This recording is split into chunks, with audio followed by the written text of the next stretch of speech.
নমস্কার দর্শকবৃন্দ। আশা করি আপনারা সবাই ভালো আছেন। আজকে ভারতীয় যুক্তরাষ্ট্রের রাশিফল সম্পর্কে আলোচনা করব। আপনারা কি জানেন ভারতীয় যুক্তরাষ্ট্রের রাশি কি? ভারতীয় যুক্তরাষ্ট্রের রাশি হলো মকর রাশি। তো এই বছর ভারতীয় যুক্তরাষ্ট্রের রাশিফল কেমন যাবে তা নিয়ে একটু আলোচনা করি। বর্তমান বৎসরে দেশের আর্থসামাজিক অবস্থা ভালো যাবে না। রাজনৈতিক পরিস্থিতি জটিল হবে। শিল্প বাণিজ্য সম্পর্কে শত্রুতা বৃদ্ধি পাবে।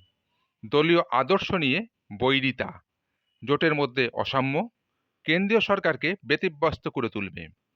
বিরোধী ঐক্যে ফাটল তীব্র হওয়ায় বিদেশ থেকেও সমস্যা দেখা দেবে। নিত্য প্রয়োজনীয় দ্রব্য ও ঔষধের মূল্যবৃদ্ধি সমস্যার সৃষ্টি করবে। কৃষি ও সীমান্ত সমস্যা অব্যাহত থাকবে।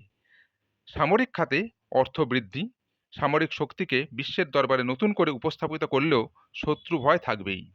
ক্রীড়াক্ষেত্রে সাফল্য এবং আধ্যাত্মিক চেতনা বৃদ্ধি অবশ্য দেশকে নতুনভাবে প্রতিষ্ঠিত করতে সহযোগী হবে।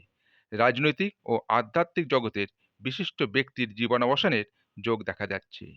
আজকের ভারতীয় যুক্তরাষ্ট্রের রাশিফল এই পর্যন্তই। নমস্কার, সবাই ভালো থাকবেন।